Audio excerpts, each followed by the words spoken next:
Welcome to the Audacity to Podcast, episode 120, how to edit movies, TV shows, or video clips with Audacity.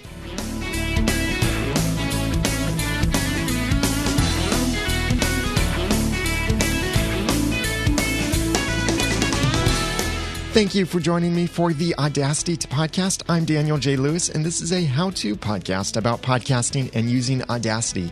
It's where I give you the guts and teach you the tools to podcast with passion, organization, and dialogue. If you haven't already, make sure you're subscribed to the podcast, especially subscribe to the video edition over at theaudacitytopodcast.com. You can get the video edition links there, the YouTube links there, and subscribe to the audio edition and all of that. Now, this episode, like I've been doing for, I don't know how long I've been doing this now, but every 5 episodes, I like to focus entirely on Audacity.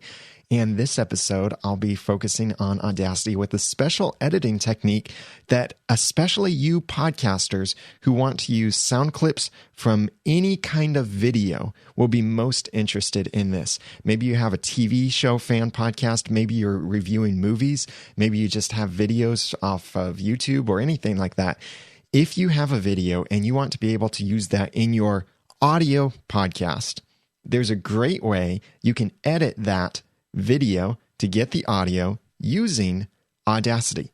Now, we're not going to use Audacity as a video editor because it's not that at all. It's not designed to edit video, and it can't edit video. It edits audio. But what I've found in my personal workflow is it's so much easier to edit my audio clips from movies and TV shows inside of Audacity or Audition instead of recording them separately. Because before I tell you how to do this, the way I've been doing this is to have my recorder ready and it's connected to my computer so it can record any sound that's coming from my computer. Then I will rewatch the episode of Once Upon a Time on my computer. Then while I'm going along, if I find something that I want to use a sound clip from the episode, then I press record on the recorder, skip back a few seconds inside the episode, and then let it play again and make sure that the recorder is capturing that sound at the right level of audio and all of that. And then I would take those audio clips that I've saved, I would create a new file for each one. So after I'd finished recording one clip, then I would stop the recording, start it again for another clip. That way I end up with separate files and I'm recording to WAV files when I would do it that way. That way they're uncompressed. I get the highest quality possible. So I would then take those WAV files, copy them onto my computer, and they would all be named pretty arbitrarily and consecutively numbered. It would just be something like Wave 001 or something just completely nonsense like that. For my Zoom H4n, the files would normally be something like 4CH000001I, or that same kind of number except with an M at the end if I'm recording in 4 channels, or it would be a little bit different with stereo and such. So I'd get all of these files, then I would drag them into Audacity or Audition or any audio editor. And then I would go through and edit each of the files to clip out the beginning part that I didn't want, clip out the end part that I didn't want, enhance the audio just a little bit. And then I would save my files, figure out what the name of the file needed to be, name it that when I saved it, and then use those inside my podcast recording. So it's a hassle to do it that way. The main reason it's a hassle is trying to record while I'm watching the episode slowed me down a lot because I would have to keep pausing and skipping back in the episode to make sure that I got the audio. And whoops, if I left TweetDeck open at the same time or Tweetbot or any program on my computer that makes noise, then sometimes that would accidentally go into the recording of the sound clip. Also, it would be the pain of the fact that I couldn't get my recording exactly right. I would still have to go back into my audio editor to edit my recording, add fade ins or fade outs, or clip anything at the beginning or at the end that I just didn't want. So that's why when I decided to switch to editing it all on my computer instead of the analog method of recording it and then editing it, I found that I was saving so much more time. I had so much less editing to do that I could then focus more on getting my podcast ready or having better quality clips. It just worked out so much better for me. So here are 9 steps then for how to edit video clips with Audacity. This works for movies, this works for TV shows, or pretty much any kind of video clip you have. First of all, step 1, prepare your video file. Audacity cannot open a digital rights management encrypted file. So if you have DRM on your file, Audacity will not open it. That means if you purchase TV show episodes or movies off of iTunes, Audacity won't open those. If you use some other system to get a digital copy of your movies or TV shows or video clips and it has digital rights management in it, then Audacity will not open those. So you're going to need to adapt that file for your purposes. This means you may need to re-encode it, you may need to convert it, you may need to strip out the digital rights management for this. Now, one thing to keep in mind when we're talking about removing digital rights management, your use of this clip better be for fair use, and that would be for the sake of commentary, critique, or review. And that's what we do in our Once Upon a Time podcast. We use sound clips and then comment on those sound clips. We don't play the whole movie, we're not redistributing the whole movie, and we're not using it as our own kind of thing, like to use their theme music as our theme music. We're not doing that kind of thing. That stuff is copyright violating. But for using a sound clip for commenting, then it's covered under fair use law, which is actually circumvents is a higher law to the Digital Millennium Copyright Act. Fair use has been around for a lot longer, and so you're okay to copy these things and use them for educational purposes and commentary and such.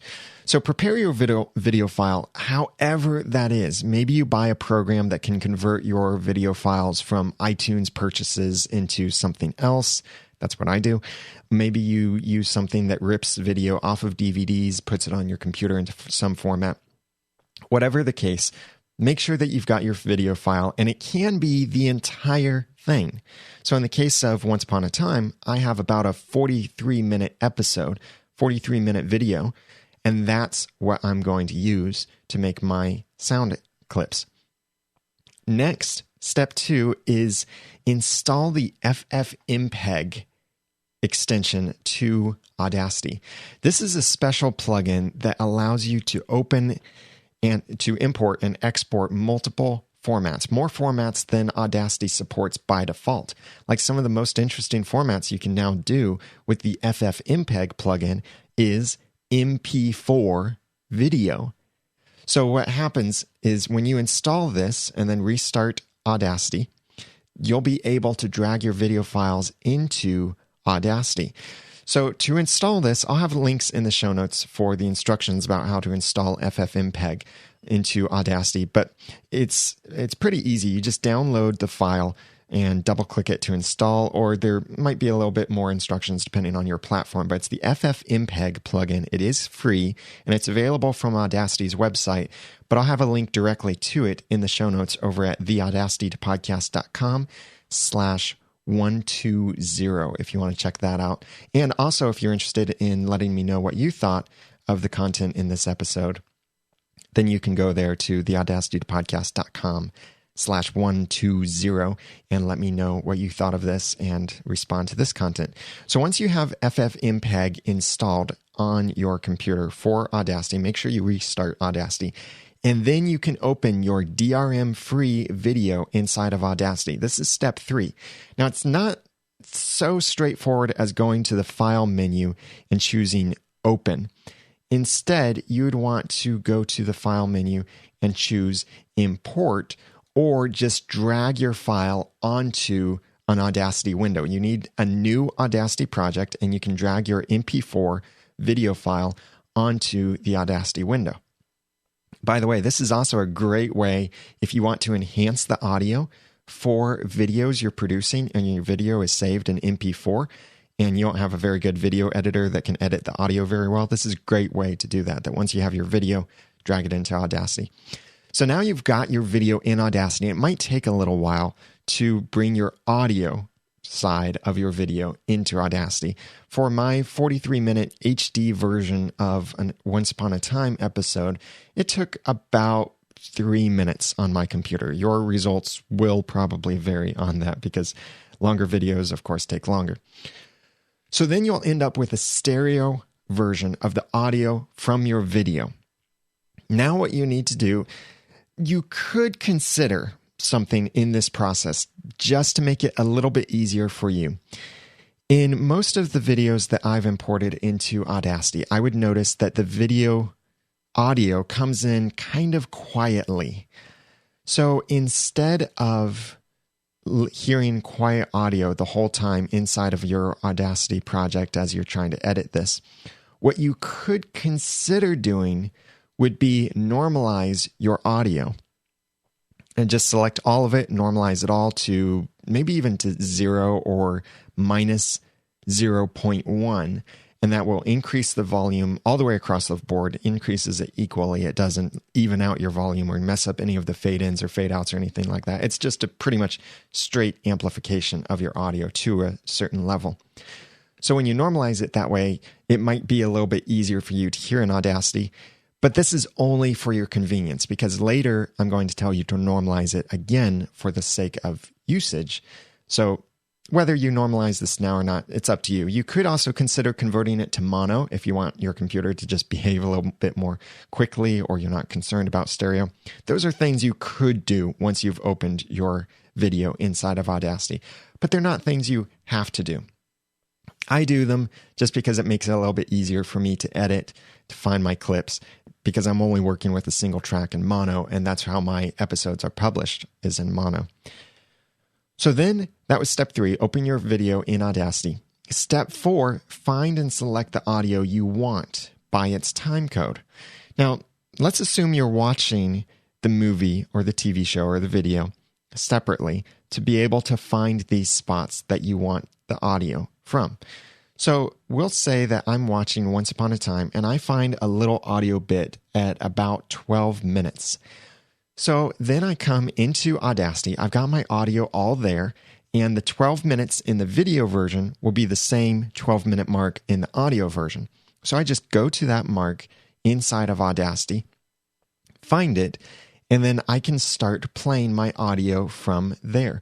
So for example, in this, I see I've brought in some audio into my Audacity from the TV show Once Upon a Time. And this is non-normalized audio, so it might sound a little bit quieter to you, but here's what it's like at the 12-minute mark. Sorry, Ms. Mills. Mayor. Mills. So just looking at the audio, I can get an idea of, oh, there's a silence there. The talking actually starts a half second further to the beginning or anything like that. So I can see this, but here's where it's so much easier than other things. Instead of recording my audio, just select the audio that you want. Click and drag across the screen over the section of the audio that you want. Now you've got just the audio selected that you want, and you can press play or spacebar to hear just that audio that you've selected. So I'll select a portion and press spacebar. You're in my seat. Sorry, Ms. Mills. Mayor. Mills. So maybe that's my audio that I want there. So I've selected that. I could even reduce my amount of selection at the beginning or at the end. But now that I found that spot that I want and selected it, then it's time to extract this sound clip. There are 3 ways that you can do this. You can either duplicate your selection onto another track and export multiple tracks at the same time. That's kind of convenient, kind of batch editing sort of thing. Or you can export just your selection each time you make a selection, or you can copy and paste to a new file. Each of these have their strengths and weaknesses, and it really depends on how you want to edit your audio and what works best for you and the kind of project you're working on. But I'll explain each of these to you of how you can use them and their pluses and minuses. If you're going to duplicate your selection, so you've got your audio selected, then just press Command-D on OS X or Control-D on Windows or Linux. And this will then duplicate just your selection of audio from one track to another track. It will be aligned exactly as your track that you duplicated, and it will be just below the track. So it's a complete copy of the track, but it's just that portion that you needed. Then what I would recommend doing is over on the left side of the screen, the track control panel, is click on the name of the track and click name and then change it to something descriptive. I always like to put in a number, a hyphen, the person who's speaking, and then something descriptive about the sound clip. So then once you have that track named, then you can move on down the line, find something else. Maybe you found something at 17 minutes or so that you wanted to get that clip. You duplicate that, you select it, then duplicate.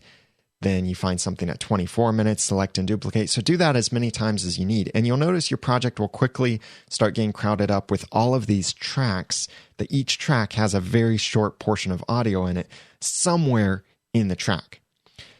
So we've got all of these selected, and we could then skip forward to my step 6, which I'll talk about, step 6, 7, and 8, 9, and all of that. I'll talk about those more in a moment, but we could then start the editing process on these files, like maybe enhancing their audio, editing out any extra silence that we need, doing any kind of fade-ins or fade-outs, normalizing, enhancing, maybe compressing, anything like that. You could do that here, or you could do that separately. But what we could do here with now every piece of audio on its own track, delete your master track just by clicking the little X in the upper left corner of the track control panel. Because when you have all of these tracks plus your master track, which is the full 40 minutes, hour, whatever length of your master audio, if you leave that in your project, then exporting multiple tracks will also export that master track, and it just wastes a bit of time. So if you delete that track, then you're left with only your tracks that have the audio clips that you made. Then go to the File menu and choose Export Multiple. What this will do is it goes through your project, finds every track, and exports the audio that's on that track. It doesn't matter where your audio is placed in that track or how the audio in one track relates to another. So if you've got an hour of audio in one track and 10 seconds of audio in the other, then your 10-second audio clip won't be an hour. It'll be 10 seconds. They're not related to each other. This looks at just the audio for each track and exports it based on how much audio is in that track. So what's great about this is when you have then your multiple tracks, you have several options of how you want it to export these multiple tracks. You can choose your export format. I recommend setting it as WAV, Microsoft signed 16-bit PCM. That's an uncompressed format. But you could choose to set it as really anything else. Then you can also choose how you want your files named and how you want your files split. By default, the export multiple, if you have multiple tracks, export multiple will offer to split files based on your tracks, and that's what's easy for our case here. You could use labels for this, but tracks are really the easiest way for what we're doing here because we still have to make some edits here and there. So you can also overwrite any existing files that you have, but a nice section that you have is under the Name Files area. You can choose to use the label or the track name that you may have already assigned to each track of your audio project, or you can add a number before your label and track name, or you can add a number after the file name and before the prefix and all of that, or before the extension, that is. So you can name your files in some kind of batch formatting method there. So you could say soundclip001 if you choose numbering after file name prefix. So you type in there sound file or sound clip, and then it adds in the 001, 002, and so on. So then when you click export, it exports all of these multiple WAV files that then you can bring back into Audacity to then edit, enhance as you want. Or you might have done that already with the export multiple. The other way that you could do this is you could export your selection. It's kind of the same thing that you're exporting a file, but this way you definitely would not make your edits beforehand. See, when you do the export multiple, you'll have to solo one track or mute your master track. And then when you are working on your little sound clips, you can hear just it, adjust its fade ins, fade outs. Well, the other way is select the audio that you want to export and go to the File menu and choose Export Selection. I've actually set up some keyboard shortcuts for this from the preferences, but you can use the File menu or you can set up a keyboard shortcut for this. But Export Selection will take just the audio that you have selected and export that as a new file. It doesn't reopen the file, but this can be a quick way that if you don't want to mess with duplicating tracks or copying and pasting and such, you just want to select a portion, export it, and be done with it. This is a great way for that, especially if you plan to run these files through some batch edit tool later on. Then this will be a great way to quickly create those files. Just make your selection. As before, you can press play to make sure you have the right portion of your audio selected, and then export the selection so you get just that portion that you have selected. And then edit those files later on, which I'll mention in a moment. Then the third way that you can extract the sound clip from your master audio is copying and pasting to a new file. This is just as it sounds. You make your selection of the audio that you want, press Command-C on OS X or Control-C on Windows and Linux, start a new file, which you could do with Command-N or Control-N, then press Command-V or Control-V, and there are these keyboard shortcuts under the Edit menu as well. So you paste your audio into your new file. So this is now pasted just the audio that you had selected, and this is where you can then make your edits that I'll mention in a moment, and do anything that you need to this file and export this file. This is a bit more of a one-at-a-time method because you are then creating new files or new Audacity projects. You don't have to save the project, but you are creating new files and you have to export each one of these individually. So this way will take a little bit more time and might not be as batch friendly as you'd want it to be if you've got a lot of sound clips. But if you're just doing one or two sound clips, this way might actually be easier for you because then you're focusing on just the sound clip that you need. That's all that's in this new project as we copied and pasted. So those three ways were duplicate the selection and use export multiple, export the selection that you have, or copy and paste to a new file. So we've extracted the sound clip. That's step 5. Through one of those three methods that I just shared. And again, you can go to the show notes at theaudacitypodcast.com/120 to see these outlines. And also, I'll have eventually a video demonstrating how to do each of these things. And the video will be shorter than this audio podcast. So you can then extract your audio. Now it's time to do something with that extracted audio. Let's assume you copied and pasted to a new project. This, what I'm about to tell you, applies to even if you did the duplicating, but doesn't really apply to just exporting the selections. But let's assume you're working or viewing just the sound clip that you want. Make any kind of edits that you want. The kind of edits I would suggest are remove long periods of nothingness. Because on a TV show, you can see people's facial expressions or things are happening on the screen that occupy the silence. In audio, the silence is supposed to be occupied by not silence. So you may want to remove some silence before your clip, your actual excerpt that you want starts and after it finishes. But also, you might get one of those kinds of audio clips where the person pauses. And those pauses don't sound as good in audio when you're playing it back. I hope you didn't think your MP3 player suddenly died.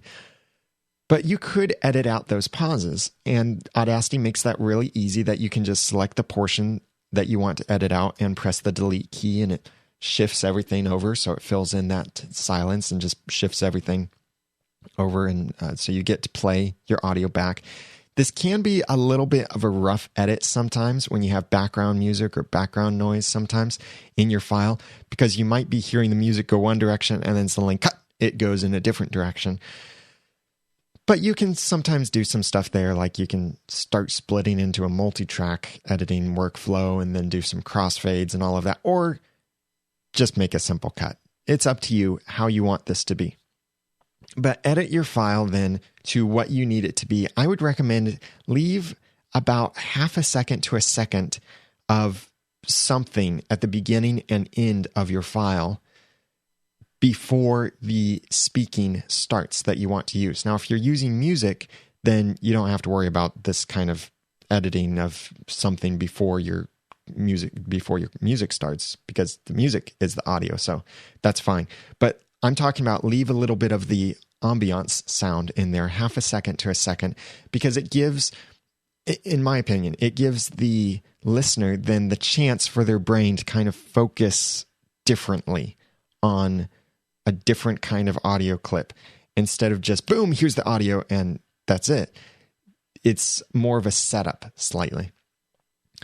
So edit it to what you need it to be. This can also be really helpful in reducing the amount of time, because some of these TV show clips or movie clips that you may use have all of these long silences in between their words or their sentences, and you really want these things to be strung together for the sake of your conversation. So edit those things together, and that can make it a lot smoother. So instead of playing a sound clip that takes 30 seconds for 10 seconds of dialogue, you play a 10-second sound clip that includes that 10 seconds of dialogue. So edit it as you need. And then step 7, I recommend that you normalize the audio. I don't recommend that you compress the audio, because audio inside of movies and TV shows often has background music, background noise, all of this stuff that can really mess up your compressor and your dynamic compressor or multi-band compressor or any kind of compressor that you're using may amplify the background noise more than you want it to. Yeah, you can tweak your settings a bit to be able to do this, but still it's going to miss something or amplify something that you may not want. Like, I frequently see a waveform of audio where I see it on the TV screen and I hear it just fine. But then when I look at the audio, I see big differences in volume. And if I try and run this through a compressor, it will kind of mess that up. It'll amplify the parts that are already standing out. It'll make them stand out more, sure. But then the parts that don't stand out very well from the background noise might not be amplified as much as I need it. So I recommend just a straight normalization, and do this for every one of your audio clips. Don't just consider that all of your audio clips need the same normalization, but normalize each one individually. Now, if you're doing the export multiple option and you have duplicated tracks and you select all of your audio tracks to edit and you run normalize on it, it will normalize each track independently of the other. So if it amplifies one track 3 decibels, but the other track only needs 1 decibel, that's what it will do. It will amplify the one by 1 decibel, the other track by 3 decibels, the other track by 2.5. It works that way. So it's looking at the track as a whole, not comparing the tracks between each other. So if you normalize it, that's increasing the overall volume to a maximum point. Yeah, you could consider things like hard limiters, or you could consider other tools instead of normalization. But normalization is the easiest thing, and it also helps make sure that the audio clip is the same thing that you hear from the TV show or movie or whatever video you're using, because you've not changed some of the other volume levels or dynamics of it. So after you've normalized it, I recommend a step 8 to this process, and that is add some fades in and out. You don't have to do this, but I do recommend doing this. And these aren't big fades like 3-second fades or 10-second fades or anything like that, but these would be subtle fades for your audio that help make it just a little bit better when you're playing it in your recording or using it inside of your podcast episode, whether you play that live into your podcast or whether you use that in your audio editor then after that. So here is an example of some audio that I'll play for you. This is a short little segment of audio from Once Upon a Time. Stop! Get out of the way! Not until someone helps me destroy magic! There's no... So that's an example of it unfaded in or out. It's just boom, it starts, and boom, it finishes. And as you could tell, I even accidentally got a little bit of a word in there at the end. So I might clip that out and shorten the end of it. But the advantage of the fade in. So you heard the beginning, and let me play that again. This is not faded at all. Stop! So you just hear the sound is suddenly there. There's no lead in to it. So what you do in Audacity to add a fade in is select the portion that you want to fade, either in or out. So if you're at the beginning of the track, select just the first second, half a second, however long you want the fade to be. Select that much of your audio.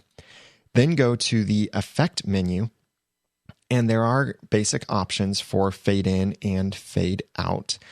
Don't use the crossfade in or crossfade out. Those are for different kinds of fades that are inside of Audacity, but I recommend you could just use the basic fade in or fade out, or you can use Audacity's new adjustable fade option to change how this fade comes in and out and use different patterns there.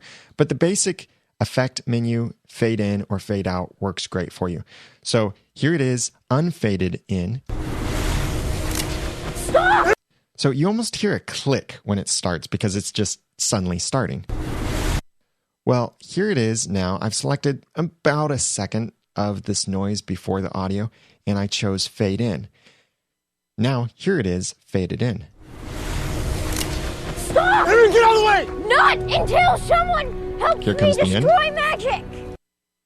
So that end was a little bit choppy too, so I just select that portion of silence at the end, go to the Effect menu, and choose Fade Out, and now here's the end of the audio. Destroy magic!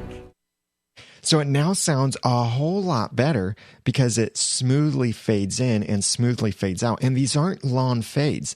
That end fade out was less than half a second. That was closer to a quarter of a second, my end fade out. My fade in was closer to a second. And this can vary based on your needs. You could make a really short fade in or fade out, and it can work really well. It just helps prevent that almost click sound to your audio. So instead, you have this smooth bit of your audio comes in and goes out. So let's compare this. This is the fading in and out method. Stop! Get out of the way! Not until someone helps me destroy magic! And then here's the non-smooth, non-faded out version. Stop! Get out of the way! Not until someone helps me destroy magic! So this is a great way that you don't have to do it. If you're pressed for time, you don't have to do this, but I do recommend it. Now, if you use a program like Soundboard for OS X to play your sound recordings live into your recording, then when you play these sound clips, you can set up Soundboard so it will automatically fade in or fade out a certain amount of time for any sound clip that you play, or you can easily add fade-ins and fade-outs on your Soundboard app, or like this actual app that I use on my Mac, which is called Soundboard from Ambrosia Software. It's a $40 program, but I do really like it, and I'm using it consistently now. So once you have your editing for your audio clip finished, you've normalized it, you've added some fade-ins and fade-outs, and it is important to get that order correct. Normalize it after you've edited it. If you normalize before you edit, then you may be leaving in a loud portion that you would otherwise edit out, but that's affecting how much your audio is normalized. But if you do your edits first, then the volume that's left is what is actually taken into consideration when you normalize. Same thing with if you fade in and fade out, your fade in and fade out will be affected by what your starting volume is. So normalize it first, then do your fade ins and fade outs, or do your edits before you do your fade ins and fade outs. And that way it's just much easier. Now the fade ins and fade outs are a little bit more graceful as it comes to edits because you may not need to adjust your fade ins or fade outs if you edit something in the middle. but definitely normalize after you do your fade ins and fade outs. So then once you have your audio, you've edited it, you've normalized it, and you've optionally added some fade ins and fade outs, then you export it as a WAV file, uncompressed audio file. I highly recommend this because however you are going to use this audio clip that you now have, you would be best using an uncompressed version. I use uncompressed versions when I play my audio into the recording. So whenever you hear me play a voicemail, a sound clip, music, anything like that, I'm playing it from my Soundboard app into my recording. So it's best to have that audio at its highest quality because it's going into my recording, which I'm also, by the way, recording uncompressed too. So I'm not losing any quality there. And then when I do my edits, when I'm finally finished, then I compress it to MP3. But even if you put in your sound clips after you've recorded your podcast, so maybe you record your podcast saying, and now here's a sound clip from the movie. You have your silence so that you know how to put that in later, and then you continue on with your podcast and you decide, I'm going to insert this in post-production. Well, even if you do that, bringing in an uncompressed audio into there will be better because you will ultimately compress your audio to MP3 at some point or some kind of compressed audio format.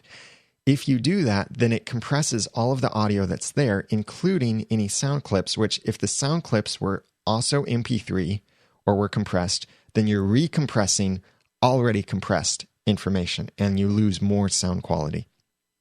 So I always recommend work with uncompressed files as much as you can until you're finally ready to make that last final file ready for publishing.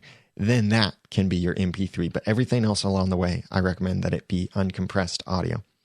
So those are the steps for how to edit movies, TV shows, or video clips with Audacity. If you want to check out the show notes, you will see a video about how to do this pretty soon over at theaudacitypodcast.com/120. If you're signed up on the email newsletter list, then I'll let you know when this video gets posted because the videos always take a lot longer to produce than the audio does. So the video will be there probably a couple or few days after the audio is posted. So later on in the first week of April 2013, it may already be there by the time you're listening to this. But if you're on my newsletter over at theaudacitypodcast.com, then you will receive the announcement of when my video is posted there. If the video is already there or you sign up to the newsletter a little bit later, then you may miss the announcement, but it will be there soon. And it will be a lot shorter than this, and I'll show you how to do these steps so you can see these things working, see what it looks like to do these steps to edit, the difference between the fade-ins and fade-outs and such. And that'll be over at theaudacitypodcast.com/120 if you want to check that out. And you can also comment on the show notes over there to let me know what you thought of this and how you're using it or provide any kind of feedback or whatever to this content. Now, a few announcements for you in the podcasting space. There's a new email address for if you want to get your podcasts into the Zune Marketplace, or also known as the Windows Phone Marketplace, or the Windows 8 Music Store, or whatever it's called now, or wherever wherever Microsoft takes this. Then you'll be able to get your podcast into here.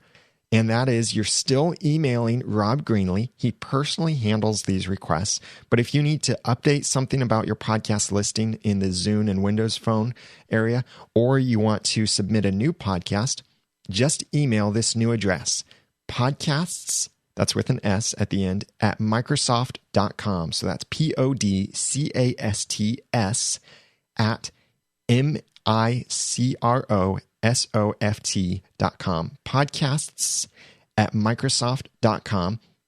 And right now, Rob Greenlee is still the one who receives those emails, but also his team can have access to that. And it's a more standardized, non-personalized email address, which I'm really glad that Microsoft made this email address. It makes it so much easier. So just email your RSS feed to this address, your URL for your RSS feed, and let them know, I'd like this podcast added to the podcast directory on the Windows Phone and Zune platform.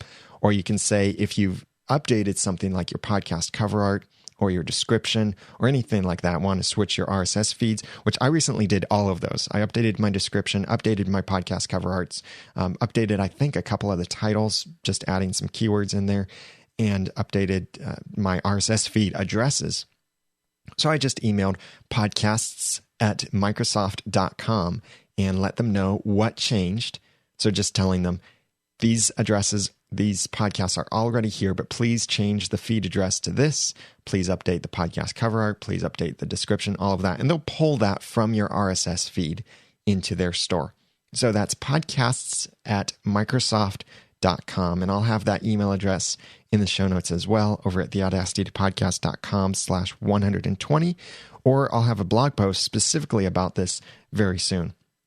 So that's really the easiest way to get an RSS feed in a podcast directory. Just email Rob behind that. And he's very quick with doing those. Also, I have a couple webinars coming up. I have the WordPress webinar coming up on April 20th and another webinar on how to use Audacity on April 18th. Both of these webinars will be $100 each, or you can pre-order tickets for both of these. That will then make it $170 if you'd like to attend both of them. The WordPress webinar will be all about how to use WordPress. Whether you're a blogger or a podcaster, I'll show you how to take advantage of tags and categories and make new posts and pages and manage your menus and install themes, plugins, update things, all of that, how to back up certain things related to WordPress. I'll show you how to do that with WordPress. So this is a great foundation for podcasters. I won't be focusing much on the podcasting perspective of using WordPress, but this is the foundation for it because WordPress powers great podcasting websites, and it's the way I recommend that people have a podcast website. So learning how to create a post, a page, the difference between those things, organize them in categories, stick them in a menu, change your header or footer depending on your themes, find themes, install themes, plugins, all of that stuff. Manage your website with WordPress. This will be a great foundation for that. If you have a website with WordPress and you're a little bit lost with WordPress, or you've heard about WordPress and want to get into it, then this is the workshop for you. The way that you can sign up for this is I'll have this link working very soon. If you go to theaudacitypodcast.com/learnwp, that's theaudacitypodcast.com/learnwp, that stands for WordPress. And that will take you to the registration form where you can find out more information about this and sign up and reserve your space. If you would like to sign up for my next Learn Audacity workshop, by the way, that WordPress webinar will be on Saturday at noon Eastern Daylight Time. That's GMT -4 on April 20th.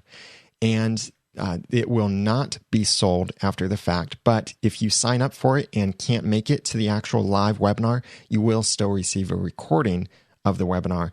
That way you still get your full money's worth there. But we'll have some questions, answers, and I'll share my screen and show you how to do these things inside of WordPress.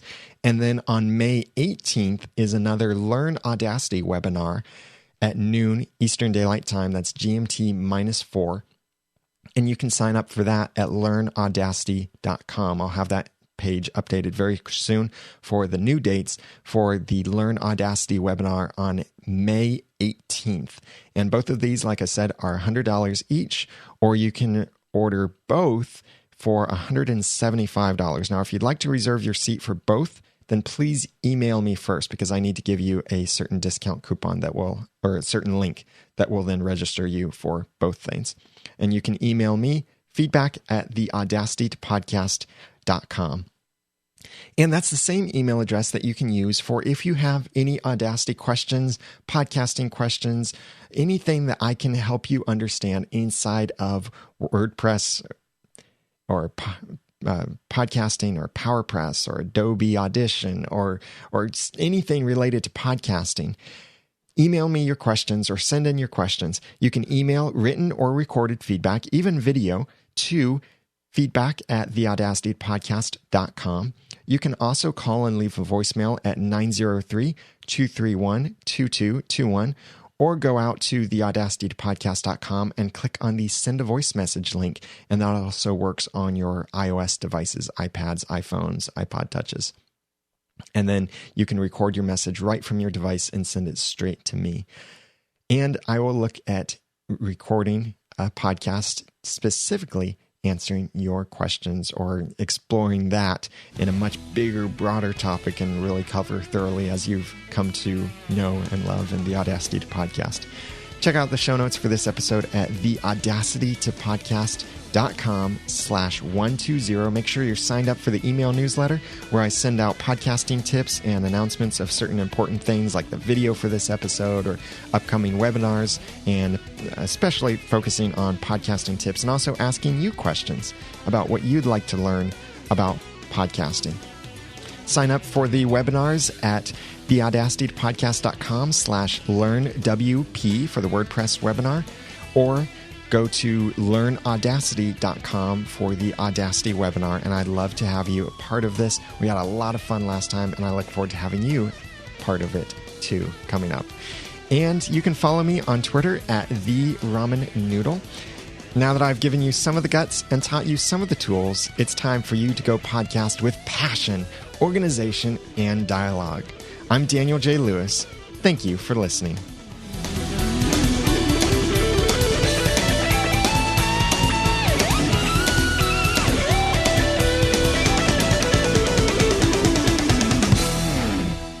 The Audacity to Podcast is a proud member of Noodle Mix Network. Find more of our podcasts to make you think, laugh, and succeed at noodle.mx. Like learn productivity tips from Beyond the To-Do List, get theories and discussion about the TV show Once Upon a Time from One's podcast, laugh with our clean comedy, The Ramen Noodle, get a Christian worldview